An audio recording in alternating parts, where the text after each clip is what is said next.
এমন হুজুরও বাংলাদেশে বর্তমানে পাওয়া যাচ্ছে, ওরে কাজ দেখলে শয়তানও লজ্জা পায়।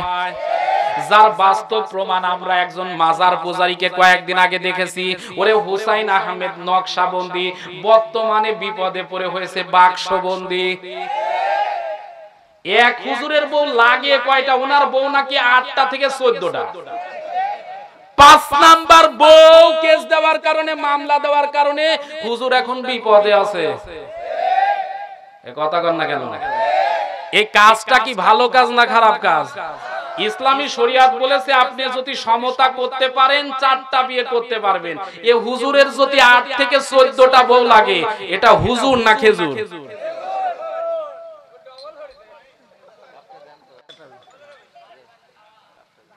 এ মুসলমানের সন্তানেরা, এখানেই কথা শেষ নয়। এটা তো এক হুজুরের কথা বললাম, আর এক হুজুরের একটু কথা বলবো নাকি? আর এক হুজুর করেছে কি, 2টা বাচ্চা রেখে আর একজনের বউ নিয়ে ভেগে গেছে।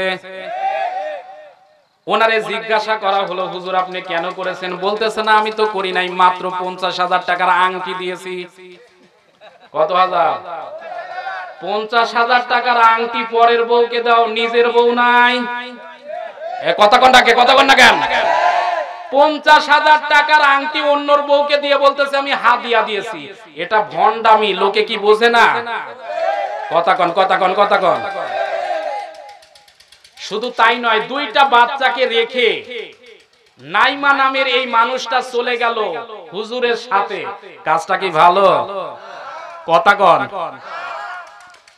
শয়তানও যেন এদের কাজ দেখে লজ্জা পায় আর আল্লাহকে ডাক দিয়ে বলে, আল্লাহ আমিও শয়তানি করি, কিন্তু এই সকল হুজুরদের মতো ডিজিটাল শয়তানি করি না।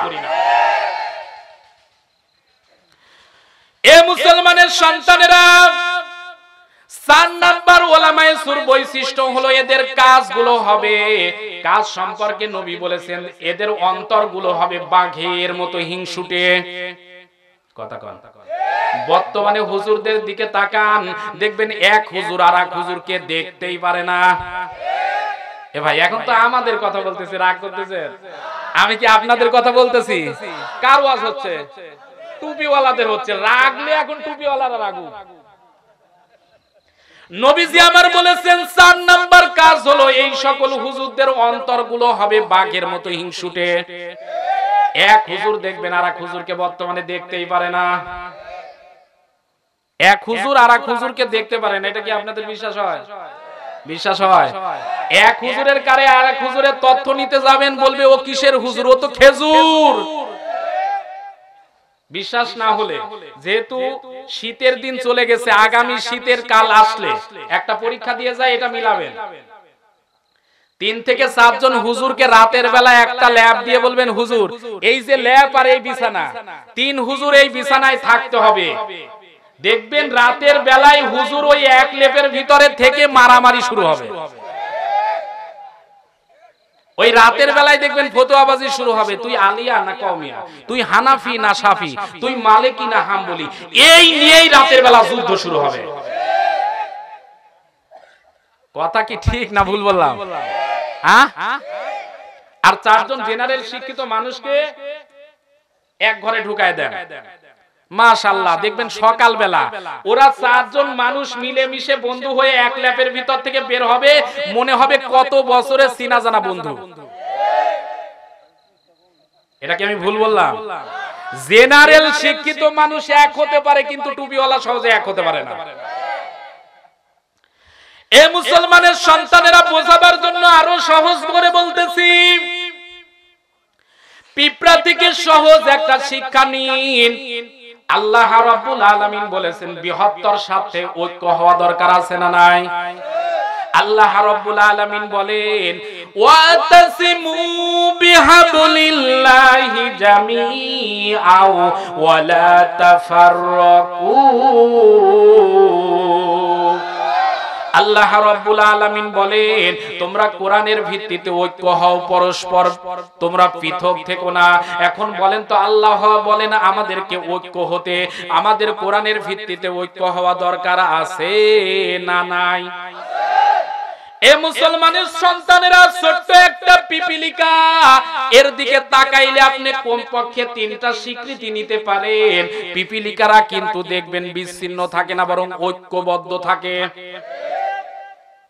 বিশ্বাস না হলে দেখবেন তারা যখন খানা নিয়ে আসতে যায়, ওরে দেখবেন একটা খানা, অর্থাৎ একটা আপনি সামান্য মনে করেন ধান অথবা একটা চাউল ফেলে দেন, দেখবেন ওই চাউলটা নেওয়ার জন্য ওরা সারিবদ্ধভাবে এক জায়গায় যাবে।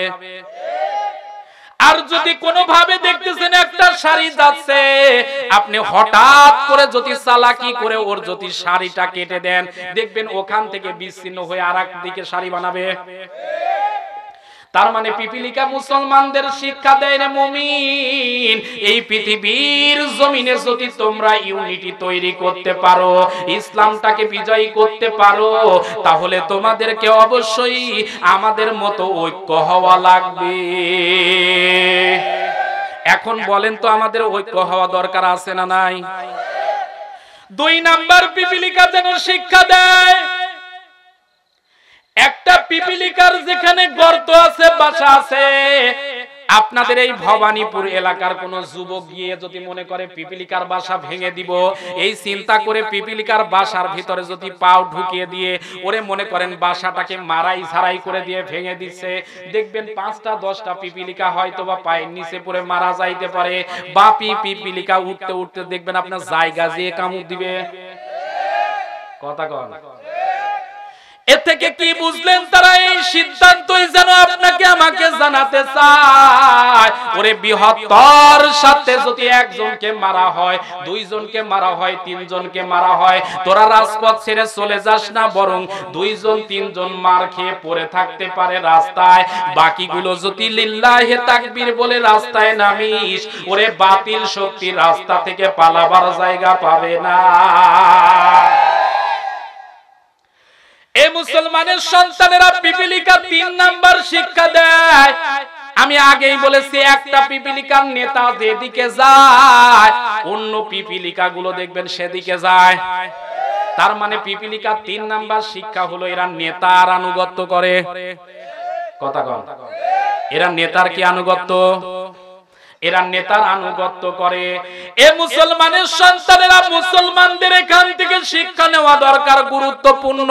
ওরে নেতা যদি থাকে বাড়িতে, কর্মীরাও থাকবে বাড়িতে।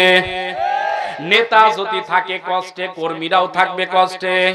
ওরে নেতা যদি থাকে আনন্দে, কর্মীরা থাকবে আনন্দে। নেতা যদি থাকে জেলখানায়, ওরে প্রয়োজনে কর্মীদেরও জেলে যাওয়া লাগবে।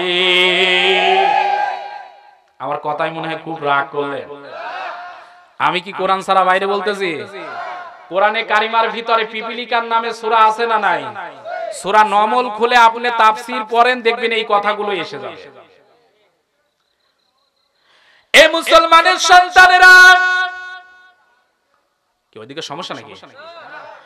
এ মুসলমানের সন্তানেরা, কথাগুলো একটু বুঝবেন। আবু জেহেল ডাক দিয়ে বলেছে, হুজুর দ্বারা হুজুর মারতে হবে, সিদ্ধান্ত কার?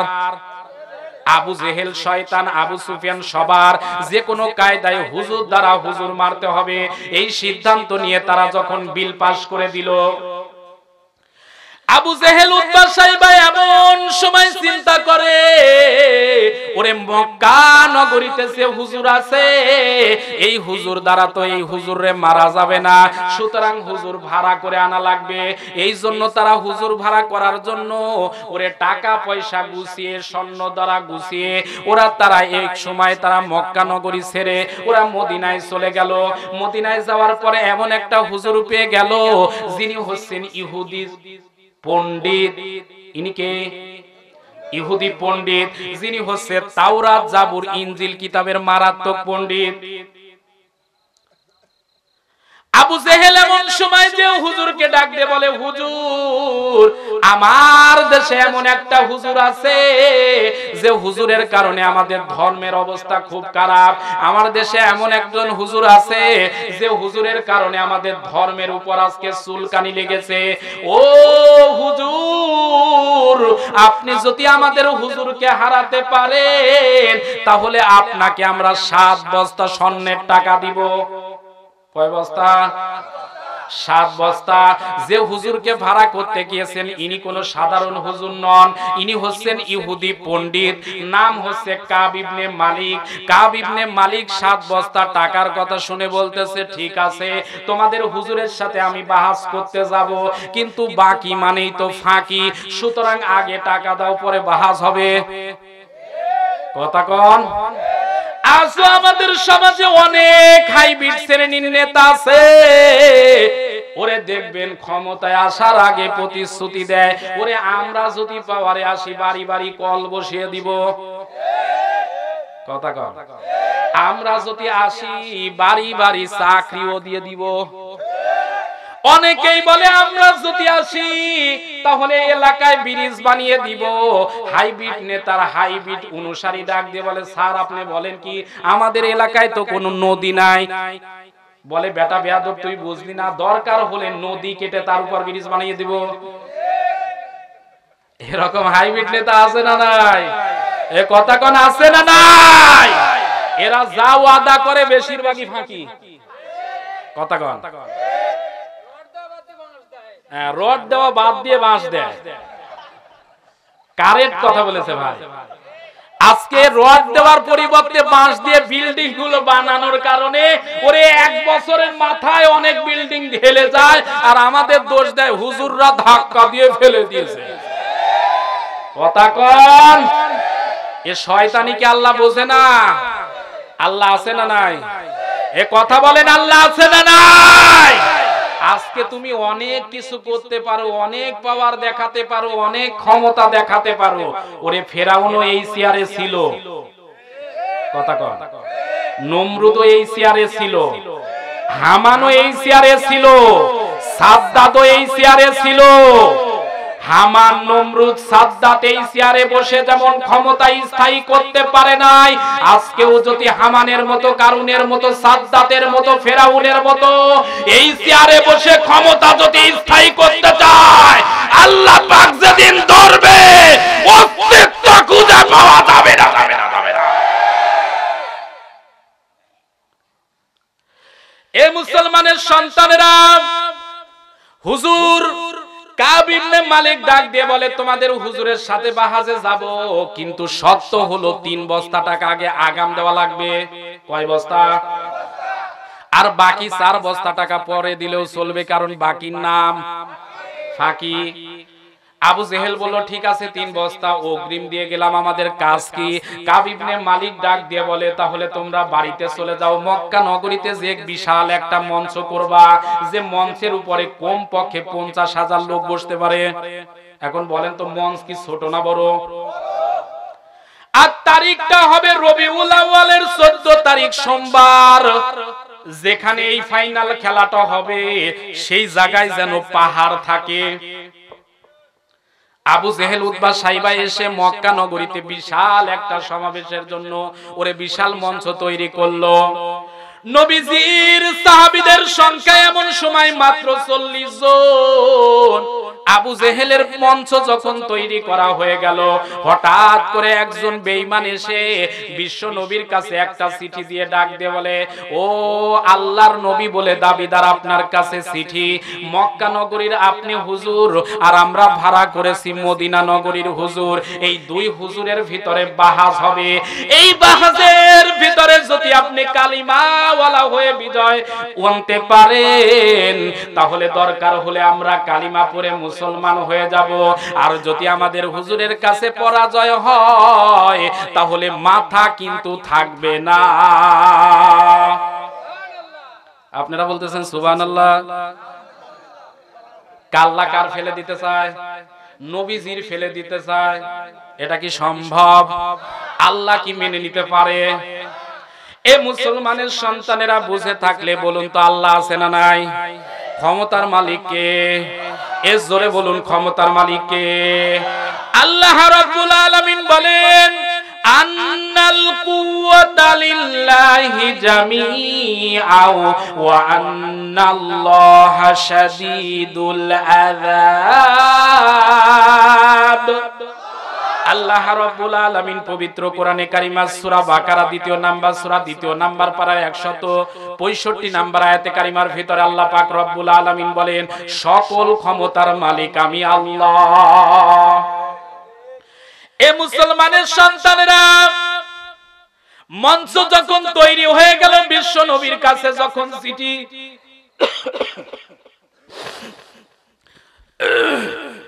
সবাই একটু জিকির করি সুবহানাল্লাহ।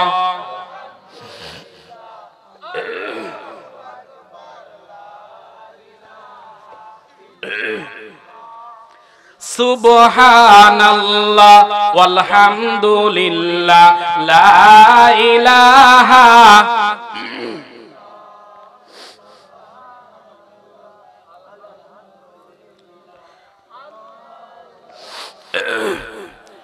সুবহানাল্লাহ ওয়ালহামদুলিল্লাহ লা ইলাহা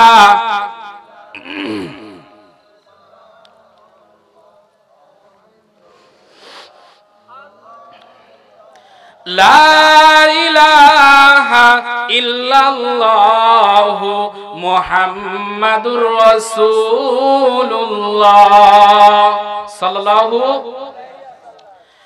আবু জেহেলের গুন্ডা বাহিনী যখন বিশাল মঞ্চ তৈরি করে নবীর কাছে যখন চিঠি দিয়ে যায়, নবী আমার আলী রাদিয়াল্লাহু তাআলা আনহুকে ডাক দিয়ে বলে, আলী রে, আবু জেহেলের গুন্ডা বাহিনী চিঠি দিয়েছে, দেখো তো কি আছে। নবীর সাহাবী আলী রাদিয়াল্লাহু তাআলা আনহু ডাক দিয়ে বলে, নবী গো, আবু জেহেলের গুন্ডা বাহিনী যে চিঠি দিয়েছে আপনার সাথে বাহাস হবে। রবিউল আউয়ালের 14 তারিখ দিবাগত রাতের সোমবারে আবু কুবাইস পাহাড়ের কাছে বিশাল মঞ্চ তৈরি করা হয়েছে। মদিনা নগর থেকে একটা ভাড়াটিয়া হুজুর আসবে, ওই মানুষটার সাথে বাহাস হবে। নবী গো, যদি বাহাসে আপনি বিজয়ী হন তারা কালিমা পড়বে, এটা লিখেছে। আর যদি আপনি বিজয়ী না হন তাহলে তারা আপনারে মেরে ফেলে দেওয়ার সিদ্ধান্ত নিয়েছে। আল্লাহর নবী সাহাবী হযরতে ওমর রাদিয়াল্লাহু তাআলা আনহু কান্দে, অন্য সাহাবীরা কান্দে। নবী আমার শান্ত দিয়ে বলে, সাহাবীরা রে, কেঁদে কোনো লাভ নাই। এই মুহূর্তে কেঁদে কোনো কুল কিনারা হবে না, বরং সিদ্ধান্ত নাও, পরিকল্পনা করো। আসমানের মালিক কিন্তু আমাদের ছেড়ে চলে যায় নাই। এ কথা বলেন, আল্লাহ আছে না নাই? ওয়া মাকারু ওয়া মাকারাল্লাহ ওয়াল্লাহু খায়রুল মাকিরিন।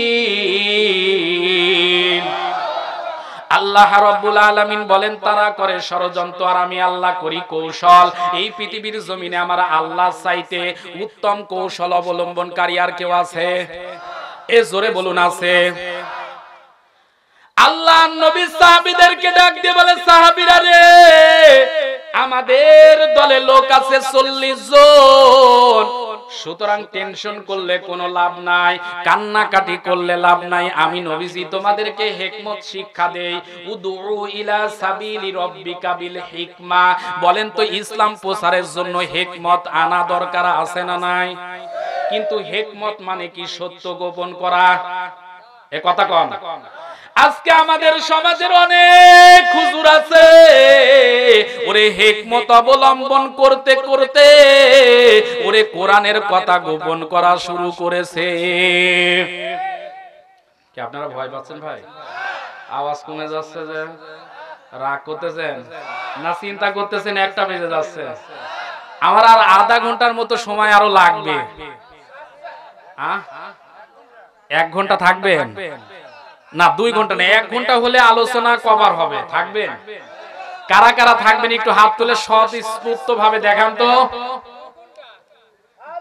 কিছু মানুষ হাত তোলেনি, আপনারা চলে যাবেন? সবাই কারা কারা থাকবেন একটু টান টান করে হাত তোলেন, আল্লাহ পাক দেখুক। সবাই সবাই একটা তাকবীর দেন তো। লিল্লাহে তাকবীর। আল্লাহ পাক প্রত্যেককে কবুল করে নিক, জোরে বলুন আমিন। নবী আমার ডাক দিয়ে বলেন, সাহাবীরা রে, আমাদের ভিতরে যেহেতু 40 জন মুসলমান আছে, তোমাদেরকে আমি সিদ্ধান্ত দিলাম 40 জন মুসলমান তোমরা দুইজন করে তোমরা 20টা ভাগে ভাগ হবা। এখন থেকে যতক্ষণ কথা শুনবেন ইনশাআল্লাহ মজা লাগবে। একটু আমার দিকে ফলো করেন বাবা, কারণ এতক্ষণ পর্যন্ত কথা গুছালাম, এখন মজা পাবেন। কথা বোঝা যায়? নবী আমার ডাক দিয়ে বলে, সাহাবীরা রে, আমাদের লোক সংখ্যা যেহেতু 40 জন আছে, তোমরা 2 জন করে 20 জনে ভাগ হবা। ভাগ হওয়ার পর তোমরা 50,000 যে লোক তারা জমা করেছে, ওই 50,000 জন লোকের ভিতরে গিয়ে তোমরা বিভিন্ন জায়গায় 2 জন করে বসে যাবা। আল্লাহর নবী এমন সময় ডাক দিয়ে বলে, সাহাবীরা রে, ওই 50,000 মানুষের ভিতর থেকে যদি নবীর বিরুদ্ধে কোনো ষড়যন্ত্র হয়, তাহলে তোমরা বলবা মানি না, মানবো না, নবীর বিরুদ্ধে আইন মানবো না।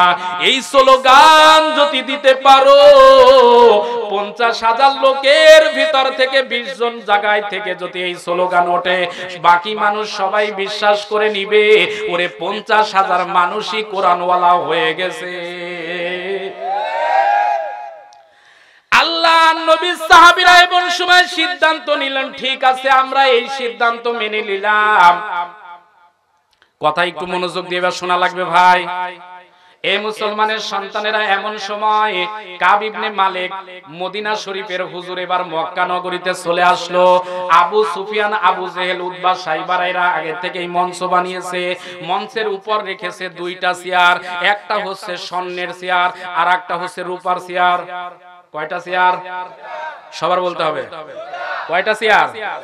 একটা হচ্ছে স্বর্ণের চেয়ার আর একটা। আবু জেহেলের টার্গেট হলো আমি হচ্ছি এই মাহফিলের সভাপতি, সুতরাং আমি বসবো রূপার চেয়ারে। আর কাব ইবনে মালিক হচ্ছে আজকের মাহফিলের প্রধান অতিথি।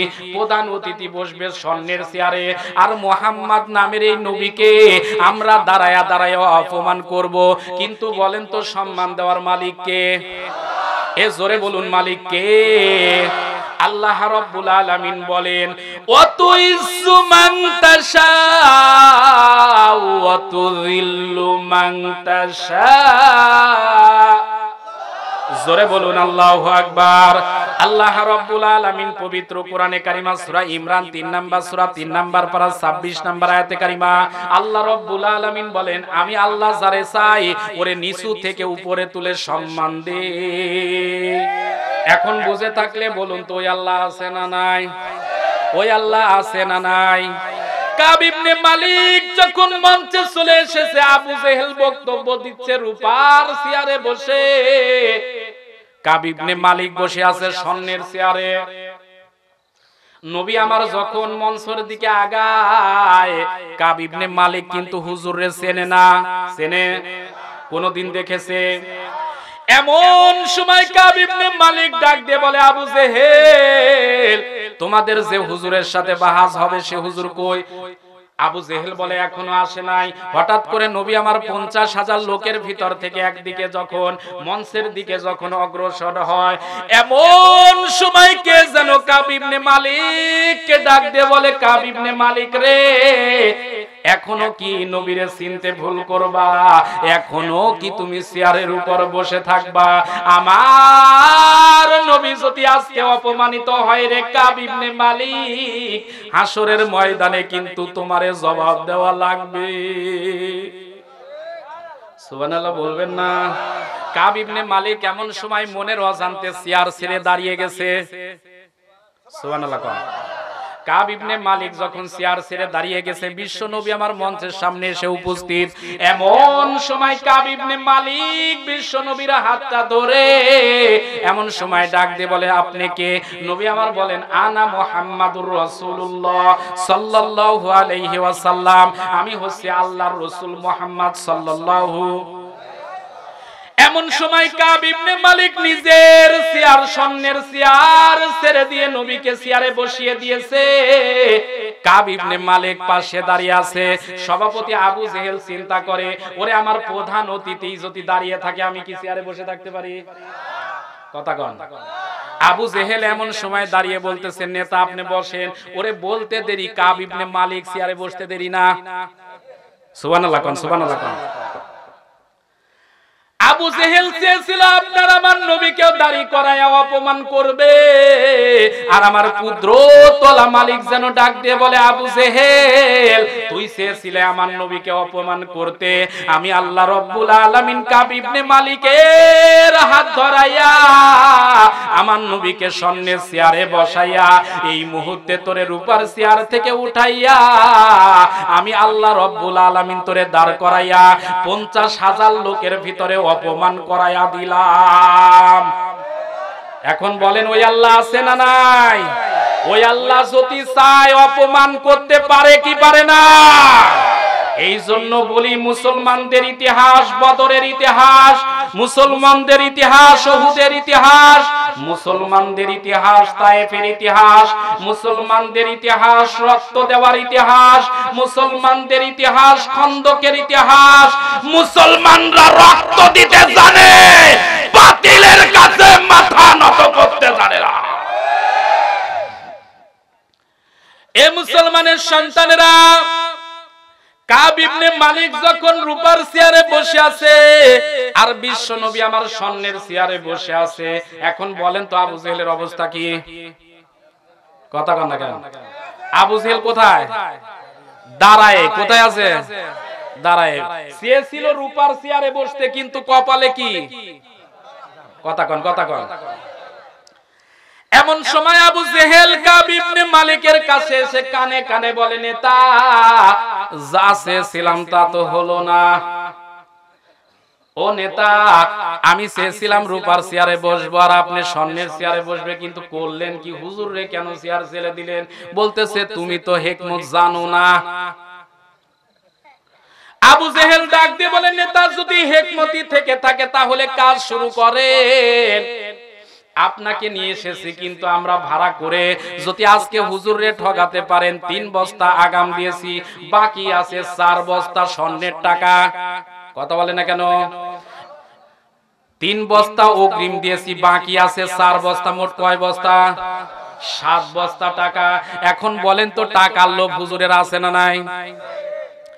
কাব ইবনে মালিক ডাক দিয়ে বলে, আবু জেহেল সব আমার মাথায় আছে, ওরে 4টা প্রশ্ন করব না, মাত্র 3টা প্রশ্ন করব। এই 3টা প্রশ্ন হলো, একটা শরীয়তি প্রশ্ন, আরেকটা হচ্ছে মারেফাতি প্রশ্ন, আরেকটা হচ্ছে আধ্যাত্মিকতার প্রশ্ন। সুতরাং আবু জেহেল তুই 4 বস্তা টাকাকে রেডি কর। কথা কর। আবু জেহেলকে ডাক দিয়ে বলে, নেতা তুমি 4 বস্তা টাকা রেডি করো, বাকি খেলা আমি খেলতেছি। এমন সময় বিশ্ব নবীর দিকে তাকিয়ে বলে, নবী গো আপনি নাকি নবী? আল্লাহর নবী ডাক দিয়ে বলে, হ্যাঁ আমি নবী। এমন সময় কাব ইবনে মালিক ডাক দিয়ে বলে, আপনি যদি সত্যিকার অর্থে নবী হন, মুসা আলাইহিস সালাতু ওয়াস সালাম এই পৃথিবীর জমিনে তিনি নীল দরিয়ার ভিতর দিয়ে রাস্তা বানায়, রাস্তা দরকার ছিল একটা, কিন্তু লাঠি দিয়ে 12টা রাস্তা বানিয়েছিলেন। কথা কন। মুসা আলাইহিস সালাতু ওয়াস সালাম পৃথিবীর জমিনে এই মুজিজা দেখিয়েছিলেন। ইব্রাহিম আলাইহিস সালাতু ওয়াস সালামকে আগুনের ভিতরে ফেলে দেওয়া হয়েছিল। 40 দিন পর আগুনের ভিতর থেকে ইব্রাহিম আলাইহিস সালাতু ওয়াস সালাম ওরে সুস্থ হয়ে ফিরে এসেছিলেন। আপনি যদি আল্লাহর পয়গম্বর হয়ে থাকেন, ওরে আপনি কি একটু মুজিজা দেখাবেন? সুবহানাল্লাহ বলবেন না? আবু জেহেল ডাক দিয়ে বলে, নেতা আপনি তো আমাদের হুজুরকে চেনেন না, আমাদের হুজুর যা বলে কিন্তু তাই হয়, সুতরাং সাধারণ খেলা চলবে না। সুবহানাল্লাহ কোন। কাব ইবনে মালিক ডাক দিয়ে বলে, আবু জেহেল কি বলতে চাও? এমন সময় আবু জেহেল ডাক দিয়ে বলে, তাহলে নেতা শোনেন, এই হুজুর কিন্তু সাধারণ কোন হুজুর নয়। আমি একদিন রাস্তা দিয়ে যাচ্ছি, এই হুজুর এসে বলল, চাচা তুমি কালিমা পড়ো, তাহলে তুমি মুসলমান হয়ে যাবে। মুসলমান হয়ে গেলে বাকি জীবনে যত গুনাহ করেছো সঙ্গে সঙ্গে মাফ হয়ে যাবে। ও চাচা একটা বারের জন্য কালিমা পড়ে নাও। আমি কৌশল করে এমন সময় হাতের ভিতরে একটা পাথর নিয়ে বললাম, ভাতিজা তুমি যদি সত্যিকার অর্থে আল্লাহর পয়গম্বর হও তাহলে বলো তো দেখি, বলো আমার হাতের ভিতরে কি? এমন সময় আমার ভাতিজা ডাক দিয়ে বলে, চাচা তোমার হাতের ভিতরে কি আছে সেটা কি আমি বলবো, না হাতের ভিতরে যেটা আছে সেটা বলবে? আবু জেহেল ডাক দিয়ে বলে ভাতিজা আমার হাতের ভিতরে যেটা আছে ওয়া আশহাদু আন্না মুহাম্মাদান আবদুহু ওয়া রাসূলুহু।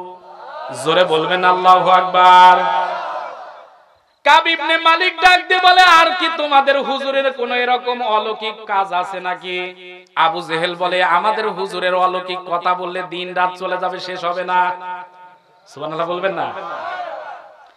এমন সময় আবু জেহেল ডাক দিয়ে বলে নেতা তাহলে আরেকটা শুনেন, আমি যাচ্ছিলাম বাজারে, মাথায় ছিল ঝাঁকা, ঝাঁকার ভিতরে ছিল বড়ই। আমার ভাতিজা রাস্তায় দাঁড়িয়ে বলতেছে চাচা কোথায় যান? আমি বললাম বাজারে যাচ্ছি। ভাতিজা এতিম মুহাম্মদ ডাক দিয়ে বলে চাচা মাথায় কি? আমি চিন্তা করলাম ভাতিজা আমার এতিম, আমি যদি বড়ইয়ের কথা বলি তাহলে বায়না ধরতে পারে বড়ই দেন, এই জন্য চালাকি করে বললাম মাথায় আছে পাথর। মাথায় কি? এ কথা কোন মাথায় কি? নবীজি আমার বললেন চাচা যা বলেছেন আপনার থলির ভিতরে ঝাঁকার ভিতরে তাই জানি। ওরে কি হুজুর, কোন দোয়া নাই, দরুদ নাই, সূরা ফাতিহা কিছু নাই। বাজারে গিয়ে দেখি ও আল্লাহ, ডালা খুলে দেখি একটা বড়ইও নাই, সব পাথর হয়ে গেছে। নবীর পাওয়ার আছে না নাই? নবীর ক্ষমতা আছে না নাই? এমন সময় বলতেছে তাহলে তো তোমাদের হুজুর সাংঘাতিক হুজুর। তোমাদের হুজুরকে আমি এজন্যই শরীয়তের প্রশ্ন করব, ওরে দুনিয়ায় প্রশ্ন করব না, যা প্রশ্ন হবে আসমানে। জোরে কোন আল্লাহু আকবার। কাব ইবনে মালিক ডাক দিয়ে বলে হুজুর আপনি যদি সত্যিকার অর্থে আল্লাহর পয়গম্বর হন, ওরে আজকে ভরা পূর্ণিমা রবিউল আউয়ালের 14 তারিখ দিবাগত রাত, একটা বারের জন্য আকাশের দিকে তাকাইয়া দেখেন পূর্ণিমার চাঁদ আজকে ঝলঝল করতেছে। আপনি যদি সত্যিকার অর্থে যদি পয়গম্বর হন, ওরে আসমানের ওই চাঁদটাকে দ্বিখণ্ডিত করা লাগবে। এখন বুঝে থাকলে বলুন তো আসমানের চাঁদ কি দ্বিখণ্ডিত করা কোন সাধারণ মানুষের পক্ষে সম্ভব? কথা কোন সম্ভব? আবু জেহেল এবার খুব খুশি। আবু জেহেল কি খুব খুশি, বলতেছে হুজুর এতদিন অনেক খেলা দেখিয়েছো, তোমার খেলা আসমানে চলবে না। আবু জেহেল কি খুব খুশি। নবী আমার এমন সময় ডাক দিয়ে বলে আবু জেহেল রে, আমি তো আমার কোন কাজ আমার ইশারায় করি না, ওরে আল্লাহ পাক রব্বুল আলামিন যদি আমারে ক্ষমতা দেয় তাহলে অবশ্যই আমি করে দেখাবো। নবী আমার ডাক দিয়ে বলে আবু জেহেল এর আগে আমি তোমার কাছে নয়, তোমাদের যে প্রধান অতিথি আছে তার কাছে বলি আমি 2 রাকাত নামাজ পড়তে চাই।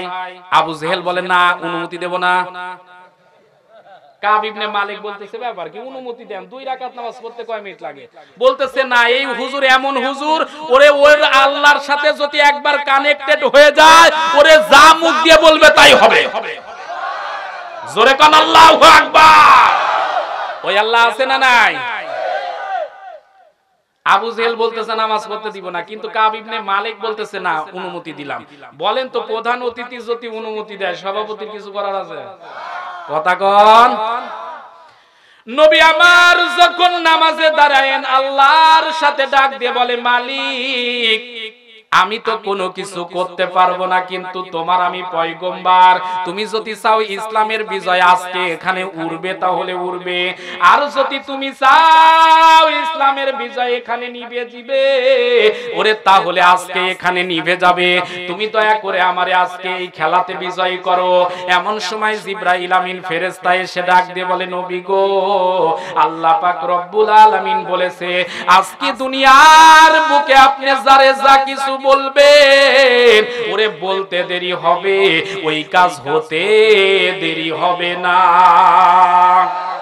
এখন বলেন তো নামাজ পড়া দরকার আছে না নাই? আমাদের সমাজে কি নামাজ আছে?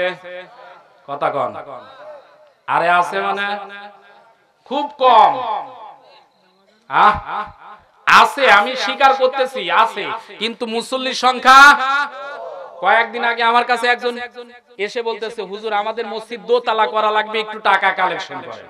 আমি বললাম আচ্ছা, মাহফিলে যেহেতু এসেছি কালেকশন করে দিব। বলতেছি আপনাদের মসজিদের লোক এত হয় যে দোতলা করা লাগবে, তে ফজরের আর এশারের নামাজের খবর কি? বলতেছে হুজুর এক কাতার। কথা কন না কেন? তাই বললাম দোতলা করা লাগবে কেন? বলতেছে হুজুর ফজরে আর এশারে এক কাতার, কিন্তু জুমাবারে মাগার, ওরে দোতলা না দিলে লোক জায়গা দেওয়া যাচ্ছে না। কথা কন। এরকম মুসল্লি আছে না নাই? 5 ওয়াক্ত নামাজে মুসল্লি সারাশি অভিযান দিয়েও খুঁজে পাওয়া যায় না। ওরে জুম্মাবারে বউয়ের তারা নিতে শুধু গিয়ে খুতবার আগে গিয়ে 2 রাকাত নামাজ পড়ে আবার দেখেন দৌড়। এরকম কারা কারা আছেন একটু হাত তোলেন তো দেখি।